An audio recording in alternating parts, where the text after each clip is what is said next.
بسم الله الرحمن الرحيم. هل أتاك حديث موسى إذ ناداه ربه بالوادي المقدس طوى اذهب إلى فرعون إنه طغى فقل هل لك إلى أن تزكى وأهديك إلى ربك فتخشى فأراه الآية الكبرى فكذب وعصى ثم أدبر يسعى فحشر فنادى فقال أنا ربكم الأعلى فأخذه الله نكال الآخرة والأولى إن في ذلك لعبرة لمن يخشى. عزیز ساتھیوں، پیارے بہنوں، السلام علیکم ورحمۃ اللہ وبرکاتہ۔ سورہ النازعات کی آج دوسری مجلس ہے۔ پچھلی مجلس میں اللہ تبارک و تعالی نے فرشتوں کی صفات، وہ فرشتے جو اللہ تبارک و تعالی کے حکم سے کافروں کی روحیں قبض کرنے والے ہیں، مومنین کی روحیں قبض کرنے والے ہیں، امور کی تدبیر کرنے والے ہیں الی آخری، ان کی قسم کھا کر کے اللہ تبارک و تعالی نے اہل مکہ کو یہ یقین دلانے کی کوشش فرمائی کہ قیامت جس کے تم منکر ہو اور جس کی دعوت تمہیں ہمارے نبی دے رہے ہیں اس کی آمد برحق ہے، اور اس دن کی ابتدا اسی فرشتے کی ایک آواز سے ہوگی جس فرشتے کے اوپر تم ایمان لے آتے ہو اور جن سے فرشتے کو اللہ تبارک و تعالی کے مقرب بندوں میں تم شمار کرتے ہو۔ پھر اس کے بعد قیامت کے اوپر مزید دلائل اور قیامت کے دن لوگوں کی جو الگ الگ حالت ہوگی، دو حصوں میں بٹے ہوں گے، ان کے انجام اور ان کے اعمال کیا ہیں اس کے بیان سے پہلے اللہ تبارک و تعالی نے ایک تاریخی شہادت پیش کی کہ جو شخص رسولوں پر ایمان نہیں لے آتا اور آخرت کو نہیں مانتا اس کا انجام کیا ہوتا ہے۔ ظاہر بات ہے اس سلسلے میں سب سے عبرتناک قصہ جو قرآن مجید میں اس سلسلے میں بیان کیا گیا حضرت موسیٰ علیہ السلام کا ہے، اس لیے ان کا قصہ بیان کیا گیا، جس کا دو بڑا اہم مقصد ہے۔ ایک مقصد تو یہ ہے کہ کافروں کو تنبیہ کرنی ہے، انہیں متنبہ کرنا ہے کہ فرعون تم سے زیادہ طاقتور تھا، اس کو اللہ تبارک و تعالی نے تم سے زیادہ صلاحیات عطا فرمائی تھی، لیکن جب اس نے اپنے وقت کے رسول کی بات نہیں مانی تو اس کا انجام کیا ہوا، تمہیں بار بار اس سے متنبہ کرایا گیا ہے۔ دوسری طرف نبی کریم صلی اللہ علیہ وسلم اور آپ کے ساتھ صحابہ کرام کو تسلی دینی ہے کہ آپ پریشان نہ ہوں، اللہ تبارک و تعالیٰ کے یہاں دیر ہے، اندھیر نہیں ہے، اللہ تبارک و تعالیٰ کے یہاں امحال ہے، اہمال نہیں ہے۔ یہ لوگ جو آپ کی نافرمانی کر رہے ہیں اور آپ کی باتوں کی واضح اور صاف اور جسے کہیے کہ بالکل وضوح کے باوجود بھی یہ لوگ آپ پر ایمان نہیں لے آتے بلکہ ضد پر اڑے ہیں، آپ کا مذاق اڑاتے ہیں، قیامت کا مذاق اڑا رہے ہیں، تو آپ ان سے پریشان نہ ہوں، اللہ تبارک و تعالی انہیں بھی ہلاک کر کے جیسے موسیٰ علیہ السلام کو کامیابی عطا فرمائی، موسیٰ علیہ السلام کے ساتھیوں کو کامیابی دی، ایسے آپ کو اور آپ کے ساتھیوں کو بھی کامیابی ملے گی۔ اس لیے اللہ تبارک و تعالیٰ نے سب سے پہلے موسیٰ علیہ السلام ہی کا ذکر فرمایا۔ اللہ تعالیٰ فرماتا ہے ہل اتاک حدیث موسیٰ، ہل اتاک، ہل کیا سوال کے لیے آیا کرتا ہے، تو ہل اتاک کیا آئی آپ کے پاس، اتا یاتی کے معنی ہوتا آنے کے، کا آپ کے تمہارے پاس، کیا تیرے پاس حدیث موسیٰ، موسیٰ کی خبر آئی، حدیث کے معنی بات، قصہ. کیا تمہارے پاس موسیٰ، اگر مخاطب اللہ کے رسول صلی اللہ علیہ وسلم ہے پھر بھی یہ معنی صحیح ہے، اور اگر مخاطب انسان اور جنس انسان ہے پھر بھی یہ معنی صحیح ہے. عربی اور اردو دونوں میں یہ اسلوب جو ہے استعمال ہوتا ہے کہ کیا تمہیں یہ بات نہیں معلوم ہوئی. یعنی یہ ہوتا ہے کہ اولاً کیوں ایک طرف یہ رہتا ہے کہ وہ بات ایسی ہے جو ہمارے اور تمہارے درمیان مسلم ہے، ایک چیز. دوسری چیز یہ ہے کہ وہ اس قدر واضح ہے کہ اس کے سمجھنے میں کوئی پریشانی نہیں ہے. تو ایسے موقع پر کہا تھا کیا آپ نے یہ بات نہیں سنی، یعنی یقیناً یہ بات آپ نے گویا کی سنی ہے. تو حل عطا کا حدیث موسیٰ، کیا موسیٰ علیہ السلام اور ان کے ساتھ فرعون کا جو معاملہ رہا ہے، فرعون کا جو قصہ رہا ہے، کیا اس کی خبر آپ تک نہیں پہنچی؟ یعنی یقیناً پہنچی ہے. وہ خبر کیا ہے؟ آگے اللہ تعالیٰ نے چند آیتوں کے اندر اور چھوٹی چھوٹی آیتوں میں اگر غور کریں تو موسیٰ علیہ السلام کے پورے قصے کا نچوڑ پیش کر دیا ہے. موسیٰ علیہ السلام کے مدین سے واپس آنے، نبوت ملنے، اور اس طریقے سے فرعون کو کس طریقے سے دعوت دیں، یہ موسیٰ علیہ السلام کو معجزے عطا کیے گئے، یہ چیز موسیٰ علیہ السلام نے فرعون کے سامنے اپنی دعوت کس قدر نرمی سے پیش کی، یہ چیز، پھر فرعون کس قدر تکبر اور تجبر سے کام لیا، یہ چیز، پھر فرعون کا موسیٰ علیہ السلام کے مقابلے کے لیے اپنے ساتھیوں کو جمع کر، اپنے ساتھیوں اور اپنے جادوگروں کو جمع کرنا، اس کا ذکر. اسی طریقے سے فرعون کا ربوبیت کا اعلان کرنا، یہ چیز، اور انجام اس کا کیا ہوا، صرف دنیا میں نہیں اور آخرت میں کیا انجام ہے، یہ ساری چیزیں اس مختصر جملوں کے اندر اللہ تعالیٰ نے بیان کر دی. اگر آپ غور کریں تو اللہ تعالیٰ فرماتا ہے اذ ناداہ ربہ بالوادی المقدس طویٰ، یعنی وہ خبر موسیٰ کی کہ اذ ناداہ ربہ، اذ جب، ناداہ پکارا اس کو. نادا ینادی کے معنی ہوتا ہے پکارنے کے، تو گویا اللہ تعالیٰ نے پکارا ربہ، اس کے رب نے، ربہ اس کے یعنی موسیٰ علیہ السلام کے رب نے، حالانکہ وہ سب کا رب ہے، چونکہ یہ معاملہ یہاں موسیٰ علیہ السلام خاص اللہ تبارک و تعالیٰ کی ربوبیت کے ایک مظہر کا ہے کہ موسیٰ علیہ السلام کی کس طریقے سے حفاظت کرتا ہے، موسیٰ علیہ السلام کو کس طریقے سے اس نے نبوت سے سرفراز فرمایا، جو اللہ تعالیٰ کی ربوبیت کا بڑا مظہر ہے، اس لیے اس کا ذکر فرمایا. تو اذ ناداہ ربہ، جب پکارا اس کے رب نے، بالوادی المقدس طویٰ، اس وادی کے اندر جو مقدس ہے، اور اس وادی کا نام کیا ہے؟ طویٰ ہے. طویٰ نامی مقدس وادی میں موسیٰ علیہ السلام کو پکارا. اذ ناداہ ربہ، جب پکارا اس کو اس کے رب نے، بالوادی المقدس طویٰ، طویٰ کی مقدس اور مبارک وادی میں. بعض علماء نے طویٰ کے معنی کہا ہے رات، جاء بعد طوً، رات کے بعد آیا، رات کے بعد آیا، یعنی جب اللہ تعالیٰ نے اسے، اس کے رب نے اسے مقدس وادی میں رات کو پکارا. اس لیے کہ یہ واقعہ کب پیش آیا ہے؟ رات کا واقعہ ہے. اصل میں یہ واقعہ اس وقت کا ہے کہ موسیٰ علیہ السلام جب 10 سال کی مدت مدین میں پوری کر کے اپنے اہل و عیال کے ساتھ واپس اپنے اصل وطن یعنی مصر آ رہے تھے. اب ظاہر بات ہے اس کی کوئی تفصیل نہیں کہ کئی لوگ تھے، لیکن قرآن کے اسلوب جہاں پر ہے وہاں جمع کا صیغہ استعمال ہے، اس لیے ظاہر بات ہے موسیٰ علیہ السلام رہے ہوں گے، ان کی بیوی، یہ 8 سال 10 سال ہو گئے تھے، ہو سکتا ہے کہ ان کی کچھ اولاد بھی رہی ہو، ان کا کوئی خادم بھی رہا ہو، گویا کہ ایک مجموعہ تھا.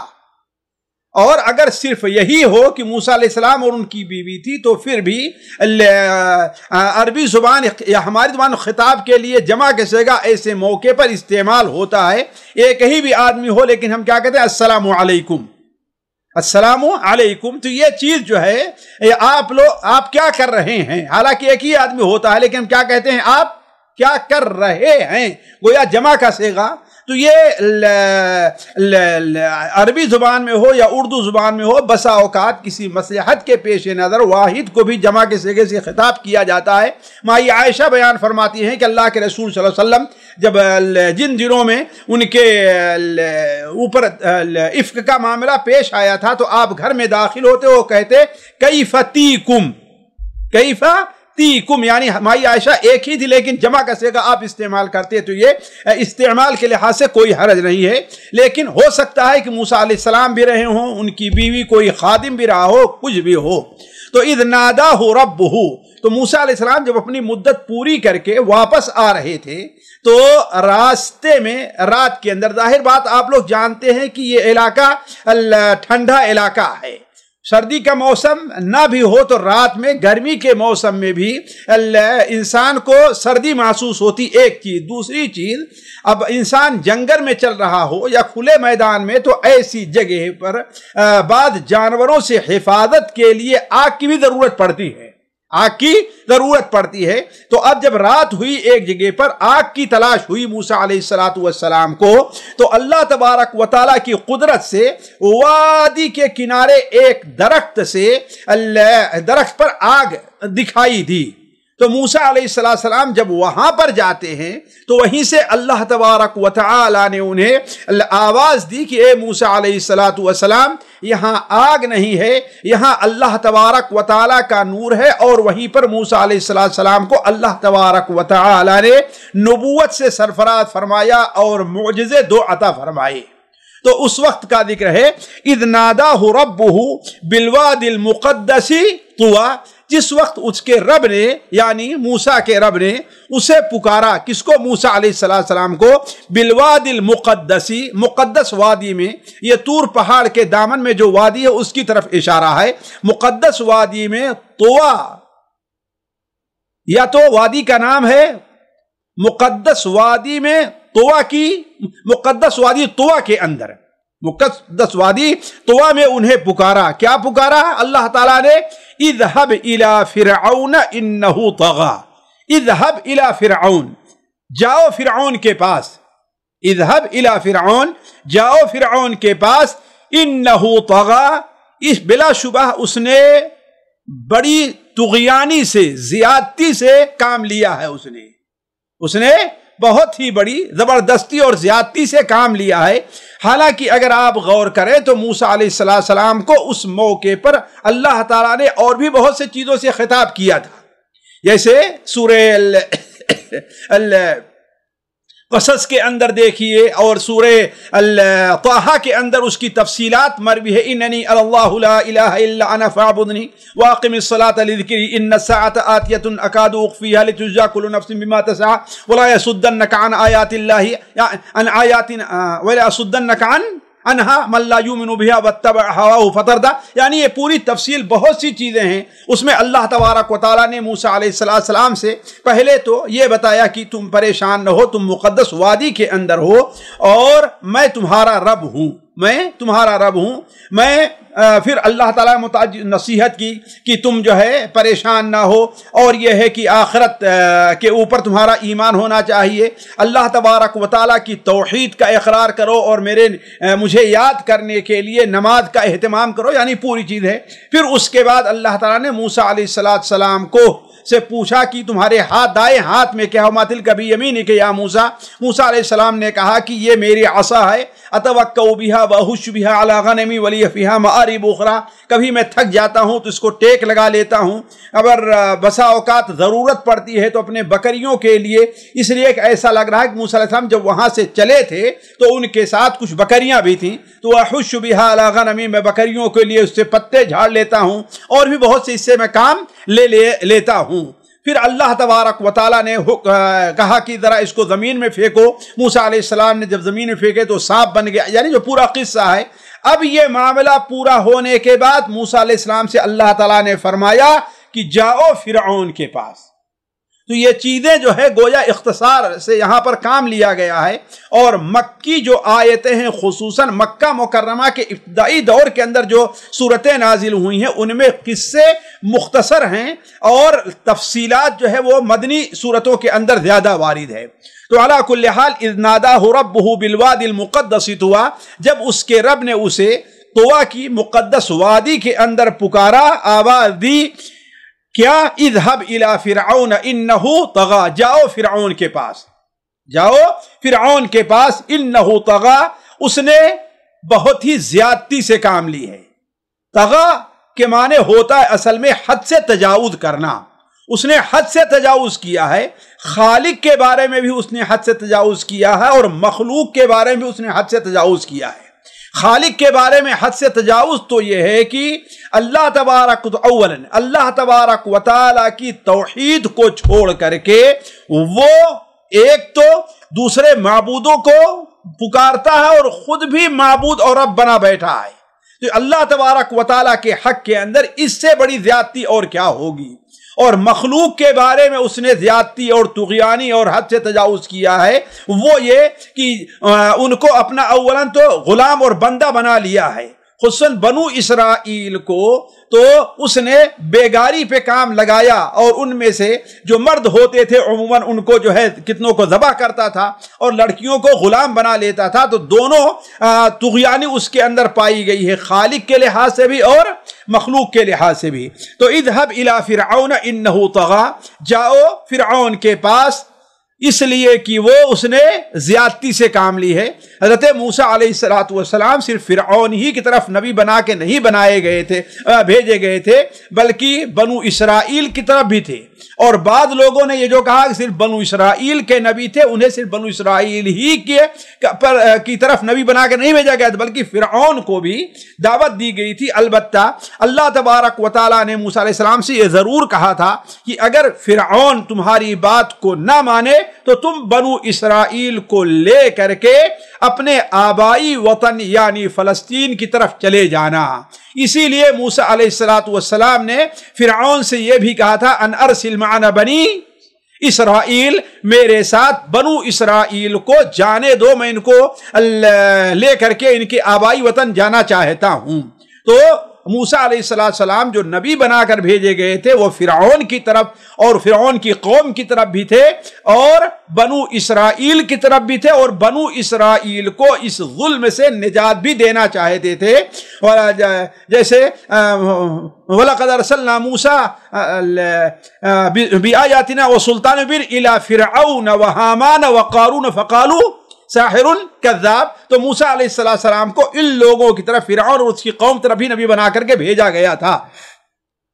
تو اذهب الى فرعون انہ طغی، لیکن یہاں پر صرف فرعون کا ذکر ہے، یعنی گویا من جملہ باتوں کی جن باتوں کی وحی موسیٰ علیہ السلام کی طرف کیا تھا اللہ تبارک و تعالیٰ نے، ان میں سے ایک وحی یہ بھی تھی کہ اذهب الى فرعون انہ طغی، جاؤ فرعون کی طرف، اس لیے کہ اس نے بڑی زیادتی سے کام لیا اور اس نے حد سے تجاوز کیا ہے۔ اب اللہ تبارک و تعالی فرعون کو کس طریقے سے دعوت دی جائے، کیا اسلوب استعمال کیا جائے، اس کی تعلیم اللہ تعالیٰ موسیٰ علیہ السلام کو دے رہا ہے۔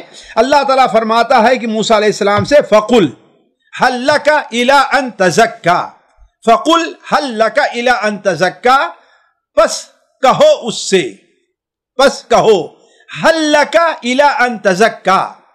یہ دیکھیے کتنے محبت اور نرمی کے ساتھ یہ دعوت دی جا رہی ہے۔ یہیں سے علماء کہتے ہیں ہمارا مخاطب چاہے جتنا بڑا مجرم ہو، چاہے جتنے بڑے جرم کا وہ ارتکاب کر رہا ہو، اولی مرحلے میں اسے جو دعوت دینی ہے تو نرمی کا اسلوب اختیار کرنا ہے۔ اسی لیے نبی صلی اللہ علیہ وسلم نے جب معاذ بن جبل اور ابو موسیٰ اشعری کو بھیجا تھا تو سب سے پہلے کہا تھا بشرا ولا تنفرا، یسرا ولا تعسرا۔ تو گویا کی پہلا مرحلے کے اندر لوگوں کو جو دعوت دینے کا اسلوب استعمال کرنا ہے وہ نرمی کا ہے، نہ ہی کہ کسی کو کسی غلطی پر دیکھ کر کے اسے ڈانٹنا، پھٹکارنا اور اسے دھمکی دینا شروع بندہ کر دے۔ تو فقل، اللہ تعالیٰ فرماتا ہے فقل، کہو کس سے؟ یعنی فرعون سے کہنا، کیا کہنا؟ ہل لک الی ان تزکا، ہل لک کیا ہے تیرے لیے، یعنی کیا تمہارے لیے، تمہاری یہ کچھ رغبت ہے، کیا تم یہ چاہتے ہو کیا؟ الی ان تزکا، یہ کہ تم پاک بنو۔ تزکا، یتزکا کے معنی تزکیہ اختیار کرنا۔ بعض مفسرین، قدیم مفسرین نے لکھا ہے کہ جہاں کہیں بھی قرآن مجید میں ایسے اسلوب میں تزکا کا لفظ آیا ہے، اس سے مراد اسلام قبول کرنا ہے، اس لیے کہ اسلام قبول کیے بغیر تزکیہ ناممکن ہے۔ تو گویا کہ کیا تو ایمان لے آتا ہے؟ اس لیے کہ ایمان جب لے آئے گا تو تیرا اس میں تزکیہ ہو جائے گا۔ تو فقل ہل لک الی ان تزکا، تو اس سے کہو ہل لک الی ان تزکا، کیا تم تزکیہ اختیار کرنا چاہتے ہو؟ کیا تم پاک بننا چاہتے ہو؟ کیا تم گناہوں کو چھوڑ کر کے اللہ کی اطاعت کر کے اپنے نفس کا تزکیہ کرنا چاہتے ہو؟ وَأَهْدِيَكَ إِلَىٰ رَبِّكَ فَتَخْشَىٰ، اور میں تمہاری رہنمائی کروں۔ وَأَهْدِيَكَ، اور میں تمہاری رہنمائی کرتا ہوں، إِلَىٰ رَبِّكَ، تیرے رب کی طرف۔ تیرا رب کیا ہے؟ تیرا رب کن چیزوں سے راضی ہوتا ہے؟ تیرا رب کن چیزوں سے خوش ہوتا ہے؟ تیرا رب کن چیزوں کو پسند کرتا ہے؟ تو وَأَهْدِيَكَ إِلَىٰ رَبِّكَ، یعنی تجھے میں ہدایت دوں تیرے رب کی طرف۔ کیا معنی؟ یعنی تیرے رب کا جو حکم ہے، تیرے رب کی جو محبوب چیزیں ہیں، تیرے رب کی پسندیدہ جو چیزیں ہیں، تو وَأَهْدِيَكَ إِلَىٰ رَبِّكَ، اور میں تیری رہنمائی کروں تیرے رب کی طرف، فَتَخْشَىٰ، تاکہ تو خوف کرے، اس کی خشیت تیرے دل میں پیدا ہو۔ اس لیے کہ جب تک اللہ تبارک و تعالی بارے میں صحیح علم انسان کو نہیں ہوگا، اس وقت تک اللہ تبارک و تعالی کا خوف بندوں کے اندر نہیں پیدا ہوگا۔ اور آج یہ بہت بڑی غلطی ہے کہ ہمارے اور آپ کے سامنے اللہ تبارک و تعالی کی عظمت، اللہ تبارک و تعالی کی جو کبریائی، اس کے بارے میں تقریریں اور بیانات کم ہوتے ہیں، جبکہ یہی وہ چیزیں ہیں، اللہ کی عظمت جب دل میں بیٹھے گی، صحیح معرفت حاصل ہوگی، تو ہم اللہ تبارک و تعالی کہ اللہ تعالیٰ کا خوف بھی ہمارے دل میں اتنا پیدا ہوگا۔ اس لیے کہ اللہ تبارک و تعالیٰ کی خشیت جو بندے کے دل میں پیدا ہوتی ہے، وہ اس کے علم کے مطابق ہے۔ اسی لیے تو اللہ تعالیٰ نے فرمایا کہ انما یخشی اللہ من عبادہ العلماء۔ اسی لیے علماء فرق کہتے ہیں خشیت کے اندر اور خوف کے اندر۔ کہتے ہیں خشیت وہ ہے جو علم کی بنیاد پر ہو، اور خوف وہ ہے جو بسا اوقات صرف توہم، وہم کی بنیاد پر ہوتا ہے، کسی کوئی حقیقت نہیں بھی ہوتی ہے، پھر بھی انسان کو خوف ہوتا ہے۔ ایسے انسان راستے میں جا رہا ہے، اب کہیں بھی معمولی سی حرکت ہوتی ہے، کوئی چیز ہوتی نہیں تو انسان ڈرنے لگتا ہے۔ تو خوف اور خشیت میں یہی فرق ہے۔ اسی لیے موسیٰ علیہ السلام نے فرمایا کہ وَأَهْدِيَكَ إِلَىٰ رَبِّكَ، اور میں تیری رہنمائی کروں تیرے رب کی طرف۔ تیرے رب کی حقیقت کیا ہے؟ تیرے رب کی عظمت کیا ہے؟ تیرے رب کی اسماء اور صفات کیا ہیں؟ تیرے رب کن چیزوں سے راضی ہوتا ہے؟ تیرا رب کن چیزوں سے ناراض ہوتا ہے؟ اس طرف تیری رہنمائی کروں۔ فتخشا، تاکہ تو اللہ تبارک و تعالی سے ڈرے۔ پھر آگے فرمایا فَأَرَاهُ الْآيَةَ الْكُبْرَى، پس ارا یوری کے معنی دکھانا کے ہوتا ہے، دکھلانا۔ فَأَرَاهُ، پس دکھلایا اس کو، کس نے؟ موسیٰ علیہ السلام نے۔ کس کو؟ اس کو یعنی فرعون کو۔ الآیت الکبریٰ، بہت بڑی نشانی، بہت بڑی علامت۔ اس سے مراد یا تو صرف عصا ہے، اس لیے کہ سب سے پہلی نشانی اور معجزہ جو موسیٰ علیہ السلام کو دیا گیا تھا وہ عصا تھا۔ اس کے بعد ید بیضا دیا گیا موسیٰ علیہ السلام کو۔ اور عصا یقیناً سب سے بڑی نشانی ہے کہ ایک لاٹھی، وہ بھی جو رطب تر نہیں بلکہ سوکھی لکڑی ہے، اس لاٹھی کو اگر زمین پر پھینک دیا جائے تو وہ صرف حرکت نہیں بلکہ حرکت کرنے والا ایک عظیم سانپ بن جاتا ہے۔ اور اس قدر عظیم سانپ بنتا ہے کہ دوسرے جو سانپ ہیں ان کو بھی چٹ کر جایا کرتا ہے۔ اس کی عظمت کا اس سے اندازہ لگائیے کہ پہلے مرحلے میں جب موسیٰ علیہ السلام کی لاٹھی سانپ بنی ہے تو موسیٰ علیہ السلام جو اس قدر ہمت اور اس قدر جابر کہہ لیجئے شخص تھے، وہ بھی ان کو بھی خوف کھانے لگے۔ فاوج صفی وما تلك بيمينك يا موسى قال هي عصاي اتوكل واهش بها على غنمي ولي فيها مآرب اخرى قال القها فالقاها فاذا هي حية تسعى قال خذها ولا تخف۔ اللہ نے فرمایا کہ اب ڈرو نہیں، اور یہاں پر تخف اس لیے کہا کہ اس کی کوئی خشیہ نہیں کہا، تخف اس لیے کہ اس کی کوئی حقیقت نہیں تھی، وہ صرف لاٹھی تھی، پکڑ لیتے لاٹھی بن جاتی۔ تو کہنے کا مطلب یہ ہے کہ آیت الکبریٰ جو کہا گیا ہے وہ اسی عصا کو، اور ہو سکتا ہے اس کے ساتھ ید بیضا کو بھی، جو دو نشانیاں موسیٰ علیہ السلام کو اللہ تبارک و تعالی نے اس وقت عطا فرمائی تھی۔ تو فَأَرَاهُ الْآيَةَ الْكُبْرَى، پس اللہ تبارک و تعالی نے اسے دکھایا کیا؟ آیت الکبریٰ، بہت بڑی آیت، یعنی بہت بڑا معجزہ حضرت موسیٰ علیہ السلام نے اس کے سامنے پیش کیا۔ اس سے معلوم ہوا کہ موسیٰ علیہ السلام ہی نہیں بلکہ اللہ تبارک و تعالی ہر نبی کو معجزے عطا کرتا ہے، اور ہر نبی کو ویسا ہی معجزہ عطا کرتا ہے جس قسم کے معجزے کی اس وقت ضرورت رہا کرتی ہے، جس قسم کا معجزہ اس وقت اس کے مناسب ہوا کرتا ہے، ایسے ہی معجزے اللہ تبارک و تعالی ہر نبی کو عطا کرتا ہے۔ تو ہر نبی کو اللہ تعالیٰ نے معجزہ دیا ہے۔ تو موسیٰ علیہ السلام کا سب سے بڑا معجزہ کیا تھا؟ وہ عصا تھا، لیکن اس کے باوجود کیا ہوا؟ فَكَذَّبَ وَعَصَى، فَكَذَّبَ وَعَصَى۔ اگر آپ دیکھیں تو موسیٰ علیہ السلام کی زندگی کے وہی پہلو پیش کیے جا رہے ہیں جو جن پہلو سے مکہ کے لوگ نبی کریم صلی اللہ علیہ وسلم کی تکذیب کیا کرتے تھے۔ آپ ہر قسم کی نشانیاں ان کو دکھا چکے تھے، ہر طریقے سمجھائے، لیکن پھر بھی وہ جھٹلاتے تھے۔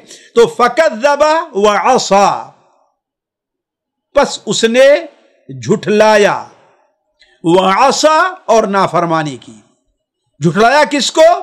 موسیٰ علیہ السلام کو جھٹلایا۔ موسیٰ علیہ السلام جو خبر دے رہے تھے اس کو جھٹلایا۔ وَعَصَى اور نافرمانی کی۔ کس کی نافرمانی؟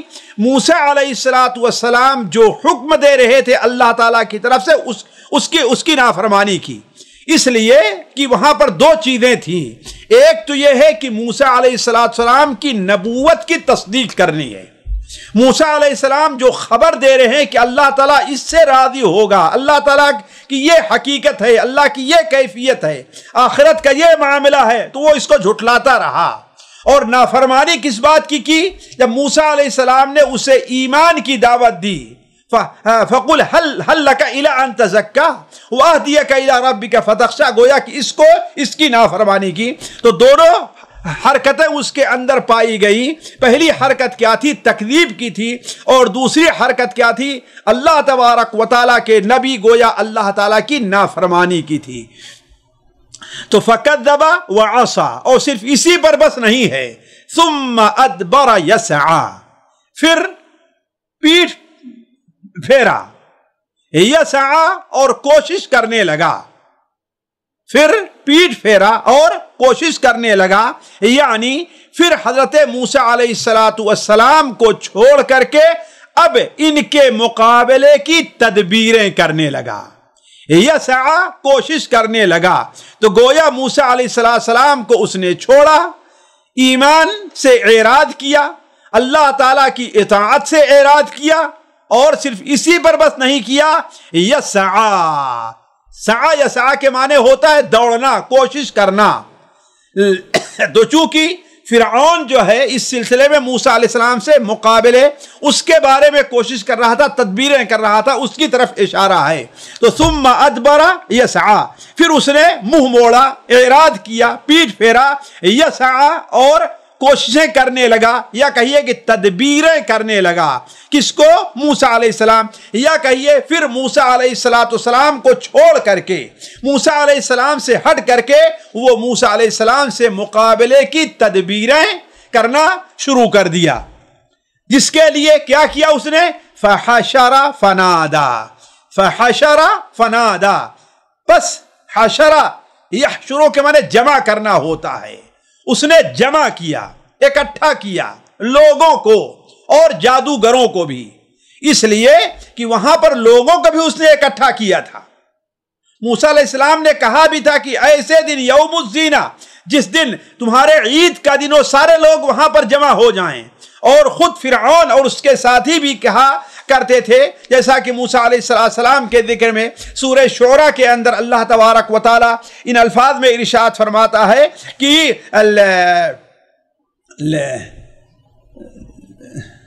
نعوذ باللہ من ذلک وبعث فی المدائن یاتوک بکل سحر علیم فجمع السحرة وقیل للناس هل انتم مجتمعون وقیل للناس هل انتم لعلنا نتبع السحرة ان كانوا هم الغالبین، لوگوں سے کہا گیا، شور کیا گیا، اعلان کر دیا گیا کہ اکٹھا ہو جاؤ تاکہ جادوگروں کے ہم لوگ اتباع کر لیں، اس لیے کہ جادوگر وہ کامیاب ہوں گے۔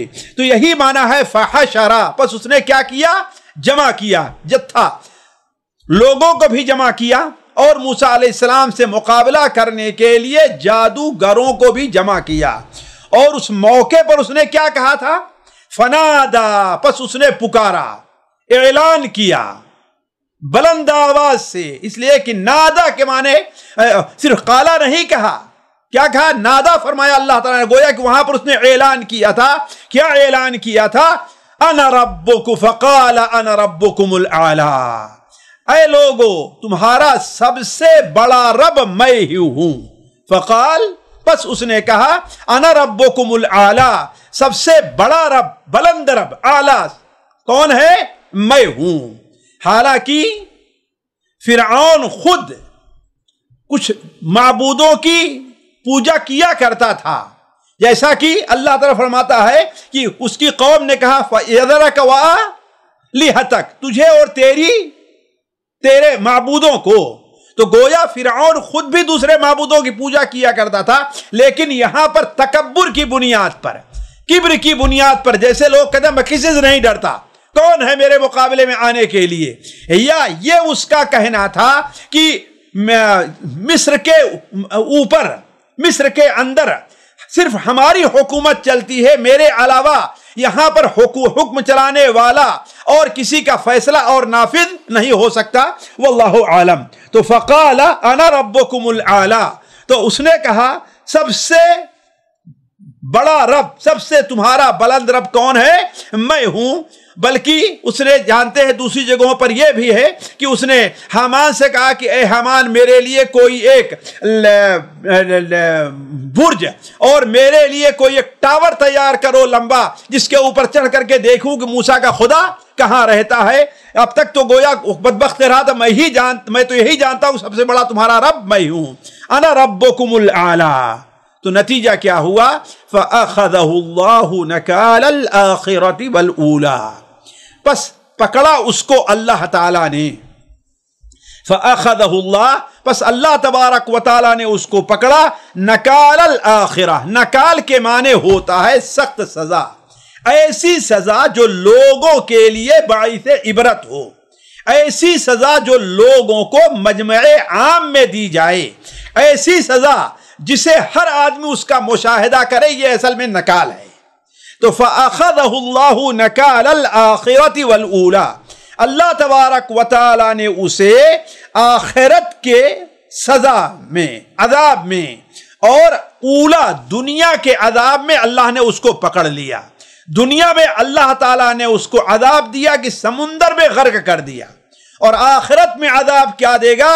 النار يعرضون عليها غدوا وعشيا ادخلوا آل فرعون اشد العذاب۔ تو گویا یہ دونوں عذاب ہیں۔ بعض علماء نے کہا ہے کہ اس کی پہلی اور آخری بات پر گرفت کی اور اللہ نے عذاب دیا، اس لیے کہ پہلے اس نے کہا تھا ما علمت لکم من الہ غیری، پہلے تو یہ کہتا تھا ما علمت لکم من الہ غیری، میں تمہارے علاوہ کوئی دوسرا، اپنے علاوہ کوئی معبود نہیں جانتا، میں تو یہی جانتا ہوں کہ میں بھی تمہارا معبود ہوں۔ یہ موسیٰ اور ہارون علیہ السلام یہ کس معبود کی بات کر رہے ہیں؟ اور دوسری اس کی جو بات تھی جو آخر میں اس نے کہا ہے وہ کیا ہے؟ انا ربکم الاعلی، تمہارا سب سے بلند بڑا رب میں ہی ہوں۔ بعض مفسرین نے یہاں تو حد سے تجاوز کیا ہے کہ اس کی پہلی بات اور اس آخری بات کے درمیان میں 40 سال کا وقفہ تھا۔ اب ایسا تو محسوس نہیں ہوتا کہ موسیٰ علیہ السلام 40 سال تک مصر میں رہے ہوں اور فرعون کو دعوت دیتے رہے ہوں، واللہ عالم۔ علی کل حال دونوں معنی کا احتمال ہے۔ یہ معنی یہ بھی ہے کہ اللہ تعالیٰ نے اسے دنیا اور آخرت کے عذاب میں پکڑ لیا، دنیا میں بھی عذاب دیا کہ سمندر میں ڈبو دیا، اور آخرت میں بھی عذاب دیا کہ اللہ تعالیٰ اسے آخرت میں جہنم میں ڈالے گا۔ اور یہ بھی ہو سکتا ہے کہ اس کی پہلے جرم اور آخری جرم دونوں جرم کی سزا اللہ تعالیٰ نے اسے دی۔ پہلا جرم یہ تھا کہ اس نے کیا کہا؟ ما علمت لکم من الہ غیری، میں اپنے علاوہ تمہارے لیے کوئی اور معبود نہیں جانتا۔ اور دوسری اس کا آخری جو ہے اس کا جو آخری جرم تھا وہ یہ تھا کہ اس نے کہا انا ربکم الاعلی۔ علی کل حال فاخذہ اللہ نکال الآخرۃ والأولی ان فی ذلک لعبرۃ لمن یخشی، ان فی ذلک لعبرہ، بلا شبہ اس کے اندر، کس میں؟ اسی دنیا اور آخرت کا جو عذاب اللہ نے دیا ہے یا اس فرعون کے قصے میں کیا ہے؟ لعبرتن، یقیناً عبرت ہے۔ کس کے لیے؟ لمن یخشا، اس شخص کے لیے جو اللہ تبارک و تعالیٰ سے ڈرے۔ اسے اللہ کا ڈر نہیں ہے، جسے آخرت کی پرواہ نہیں ہے، وہ کہیں بھی عبرت حاصل نہیں کرتا۔ عبرت وہی حاصل کرتا ہے جس کے اندر اللہ تبارک و تعالیٰ کی خشیت پائی جاتی ہے۔ ان فی ذالک، اسی لیے اللہ نے فرمایا انما یخشی اللہ من عبادہ العلماء، تو ان فی ذالک لعبرۃ لمن یخشی، بلا شبہ اس میں عبرت ہے ان لوگوں کے لیے جو اللہ تبارک و تعالیٰ کی خشیت رکھتے ہیں، جو اللہ تبارک و تعالیٰ سے ڈرتے ہیں۔ اب تفسیر یا آیات کی وضاحت یہیں پہ رہ کر کے ان آیات اور پچھلی مجلس سے جو کچھ ہمیں اور آپ کو علمی عقیدہ یا تربیت کے مطابق جو فوائد ہیں میں ان کی طرف مختصر سے اشارہ کرتا ہوں جلدی میں۔ پہلی چیز تو یہ ہے کہ دیکھیے اللہ تبارک و تعالی ہر وہ چیز جس کی قسم کھانا چاہے وہ کھا سکتا ہے، کھاتا ہے، لیکن بندوں کے لیے یہ جائز نہیں ہے کہ غیر اللہ کی قسم کھائیں۔ اللہ کی، اللہ کے اسماء اور صفات کے علاوہ کسی اور چیز کی قسم کھانا ان کے لیے جائز نہیں ہے، بلکہ من حلف بغیر اللہ فقد اشرک۔ اللہ تبارک و تعالیٰ کیوں قسم کھاتا ہے؟ لا یسأل عما یفعل وهم یسألون، وہ جو کچھ کرتا ہے اس کے بارے میں سوال نہیں کیا جا سکتا، البتہ لوگ جو کریں گے وہ یسألون، ان کے بارے میں سوال کیا جائے گا۔ دوسرا فائدہ ساتھیوں کہ اللہ تبارک و تعالیٰ کی ایک طرف قدرت دیکھیے اور دوسری طرف اس کے حکمت کے اوپر ایمان لے آئیے آپ۔ قدرت یہ ہے کہ اللہ تبارک و تعالیٰ نے ساری دنیا کے نظام کو چلانے کے لیے کتنے فرشتے متعین کیے ہیں، ان کی تعداد کا ہمیں اور آپ کو اندازہ نہیں ہے۔ ذرا دیکھیے جب روح قبض کرنے تک کے فرشتے ہیں، آسمان کا نظام چلانے والے فرشتے ہیں، سمندر کا نظام، پہاڑوں کا نظام، ہر چیز کا نظام، کوئی یہ نہ کہے کہ یہ ساری چیزیں جو ہے اپنے آپ چلی آ رہی، نہیں، ہم محسوس نہیں کرتے ہیں، لیکن پہاڑوں کا نظام چلانے والا بھی اللہ کے فرشتے ہیں، جیسا کہ حدیثوں میں وارد ہے۔ ایسے سمندر کو نظام چلانے والے بھی اللہ تعالیٰ کے فرشتے ہیں۔ تو اللہ تعالیٰ کی یہ قدرت ہے کہ اللہ نے کتنے فرشتوں کو پیدا فرمایا ہے، ایک چیز۔ دوسری چیز اللہ تبارک و تعالی نے اتنے جو فرشتے پیدا فرمائے ہیں، ہمارا اور آپ کا اس پر بھی ایمان ہے کہ اس کے پیچھے کوئی نہ کوئی حکمت ضرور کام کر رہی ہے۔ اب یہ وقت نہیں کہ ان بعد حکمتوں کی طرف اشارہ کیا جائے۔ تیسرا فائدہ، اور یہ چیز آپ مشاہدہ کرتے ہیں جب باطل پرست لوگ جن کے پاس کوئی دلیل نہیں ہوتی، صرف باپ دادا کی رسم و رواج کی پیروی کرتے رہتے ہیں یا جھوٹے اور باطل پیروں کے پیچھے پڑے رہتے ہیں، جب وہ دلائل سے عاجز آ جاتے ہیں تو اہل حق کا مذاق اڑانا شروع کرتے ہیں۔ اور یہ دیکھیے عام چیز آپ دیکھیں گے، اہل حق عموماً کسی کا مذاق اڑاتے نہیں ہیں، لیکن جتنے باطل فرقے والے ہیں آپ دیکھیں گے کہ وہ مذاق اڑاتے ہیں اور عجیب و غریب سے نام بھی رکھتے ہیں آپ کا مذاق اڑانے کے لیے۔ جس طریقے سے اہل مکہ نے، جیسا کہ اللہ نے اشارہ فرمایا کہ جب دلائل سے، آخرت سے متعلق دلائل سے عاجز آ گئے تو کیا کہا؟ اِنَّا لَمَرْدُودُونَ فِي الْحَافِرَةِ۔ یہ کیا تماشا ہے؟ اسی طریقے سے قرآن میں قصے ایک اس کا بہت بڑا حصہ ہے۔ اس کا مقصد کیا ہے؟ اس کے بہت مقصد ہیں۔ شیخ ابن عثیمین رحمہ اللہ نے اپنی ایک ہمارے خیال اصول تفسیر کے اندر اس کے 6-7 بڑے اہم مقصد ذکر کیے ہیں، اور طالب علم کو اس طرف رجوع کرنا چاہیے۔ میں یہاں پر صرف چونکہ قصہ 2 چیزیں ذکر کرتا ہوں۔ ایک چیز تو یہ ہے کہ اس میں نبی اور اہل ایمان کی تسلی کا سبب ہے، یعنی اللہ کے رسول صلی اللہ علیہ وسلم اور مومنون کی یہ بتانا ہے کہ یہ معاملہ تمہارے ساتھ کوئی ہے نہیں۔ جیسا کہ فارسی کا ایک شاعر کہتا ہے، نمن تنہا دری میں خانہ مستم، جنید و شبلیو عطار شد مست۔ یعنی یہ صرف میرا معاملہ نہیں، ہم سے پہلے جنید، عطار، شبلی، ان تمام لوگوں کا۔ تو انسان جب دیکھتا ہے کہ اس کے ساتھ جو مصیبت پریشانی آئی ہے صرف اسی کے ساتھ ہے تو اس پر کیا ہو پریشان، لیکن یہ عام لوگوں کے ساتھ پیش آتی ہے۔ جیسا کہ غزوہ تبوک کے موقع سے کعب بن مالک کا واقعہ ہے کہ وہ دیکھتے تھے کیا میرے علاوہ کوئی اور بھی ایسا ہے جس کا معاملہ میری طرح ہے؟ تو کہا جب ہم نے یہ دیکھا کہ 2 اور صحابی ہیں تو ہم نے کہا کہ چلو پھر میرے لیے میری مصیبت ہلکی ہے۔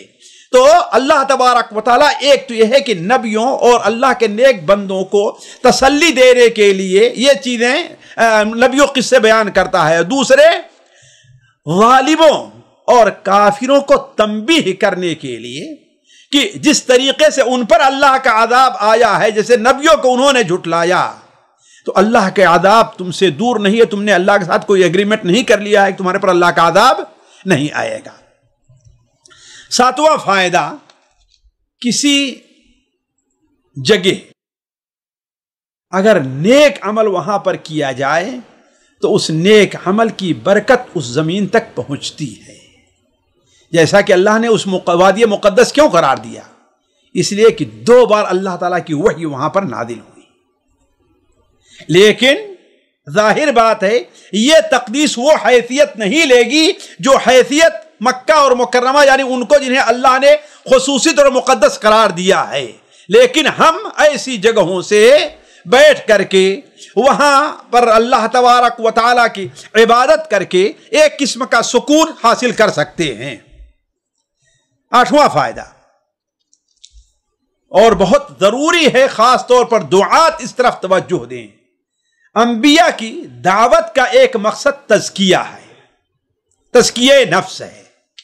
یہ ضروری ہے کہ اس پر توجہ دی جائے، اور یہ بڑے کمی ہمارے اندر پائی جاتی ہے۔ حضرت موسیٰ علیہ السلام نے پہلی ہی دعوت دی، فَقُلْ هَلْ لَكَ إِلَىٰ أَن تَزَكَّىٰ هَلْ لَكَ إِلَىٰ أَن تَزَكَّىٰ۔ خود اللہ کے رسول صلی اللہ علیہ وسلم کے دعوت کا جو مقصد بیان کیا گیا ہے ان میں ایک مقصد کیا ہے؟ هُوَ الَّذِي بَعَثَ فِي الْأُمِّيِّينَ رَسُولًا مِّنْهُمْ يَتْلُو عَلَيْهِمْ آيَاتِهِ وَيُزَكِّيهِمْ۔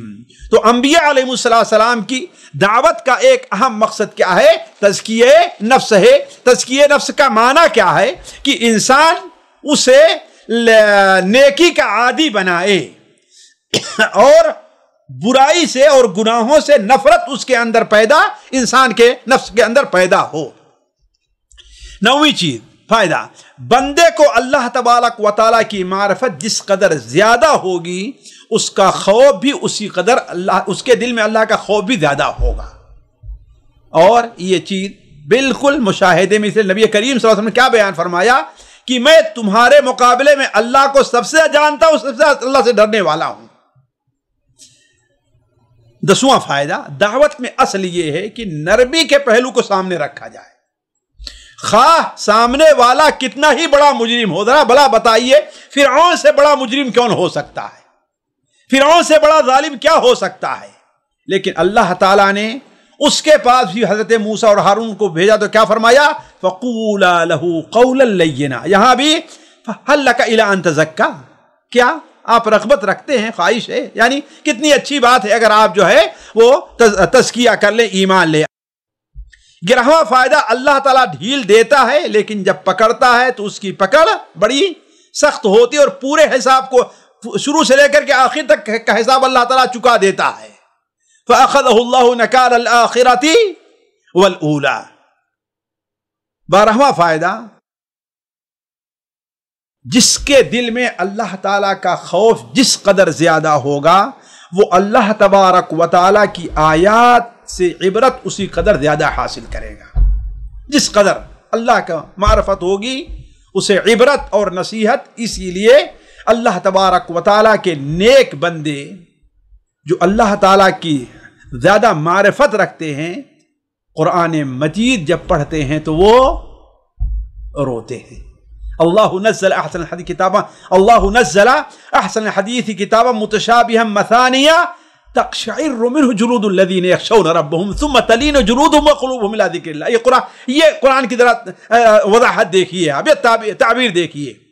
ثم تلین جلودهم وقلوبهم الی ذکر اللہ بل هو آیات بینات فی صدور الذین اوتوا العلم ما یجب آیاتنا الا الکافر الا الظالمون. ہمارے خیال تو علا کل حال بندوں کے دل میں جس قدر اللہ تبارک و تعالیٰ کی معرفت، اللہ تعالیٰ کا خوف ہوگا، اسی قدر اللہ تبارک و تعالیٰ کی آیات سے وہ عبرت اور نصیحت حاصل کرے گا. اور ایک بڑا اہم علمی فائدہ، 12واں فائدہ، کہ اللہ تبارک و تعالیٰ نے موسیٰ علیہ السلام سے جو گفتگو کی تھی وہ آواز سے بھی تھی اور موسیٰ علیہ السلام اس کو سن بھی رہے تھے. جیسا کہ تعویل کرنے والے کہتے ہیں وہ کلام نفسی تھا یا فرشتے کے ذریعے وہ آواز دلائی گئی تھی. نہیں، فنادا اذ نادا ربہ، جب اس کے رب نے اسے پکارا، یہ واضح ہے.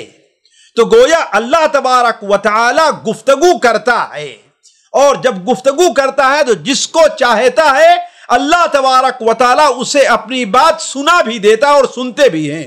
اسی لیے موسیٰ علیہ السلام کو کلیم اللہ کا خطاب کیا گیا، وَكَلَّمَ اللَّهُ مُوسَىٰ تَكْلِيمًا. تو اہل سنت و جماعت کا عقیدہ ہے کہ اللہ تبارک و تعالی بات کرتا ہے. اللہ کے کلام اور اللہ تبارک و تعالی کے کلام کرنے پر وہ ایمان لے آتے ہیں، اس کی کوئی تعویل نہیں کرتے. اللہ تعالیٰ بعینہ الفاظ اور آواز کے ساتھ بات کرتا ہے، اور اللہ تعالیٰ جس سے گفتگو کرتا ہے وہ اس کی بات کو سنتے بھی ہیں. واللہ عالم، وصلی اللہ علی نبینا محمد وعلی آل محمد. سامعین کرام، ہمارے علمی اور عوامی دروس اور سوال و جواب کی مجلسوں سے آپ خود بھی مستفید ہوں اور اپنے دوست و احباب کے ساتھ بھی شیئر کریں. عین ممکن ہے کہ آپ کے شیئر سے کسی کی اصلاح اور آپ کے لیے صدقہ جاریہ بن جائے. واٹس ایپ پر اسلامک میسج حاصل کرنے کے لیے نمبر نوٹ فرمائیں: یعقوب عزیز 00966 5089 59707. واٹس ایپ سوال و جواب گروپ میں ایڈ ہونے کے لیے نمبر نوٹ فرمائیں: عبدالسلام عمری 00966 502627 622. نمبر بھیجتے ہوئے نام اور پتہ ضرور لکھیں. اسی طرح ہمارے یوٹیوب چینل اسلامی دعویٰ کو ضرور سبسکرائب کریں تاکہ ہماری ہر نئی اور اہم ویڈیو کی اطلاع آپ کو فوری حاصل ہو جائے. تمام دروس، مقالات اور سوال و جواب سیریز کے لیے ہماری مشہور ویب سائٹ www.islamidawah.com کا مشاہدہ کرتے رہیں. السلام علیکم ورحمۃ اللہ وبرکاتہ.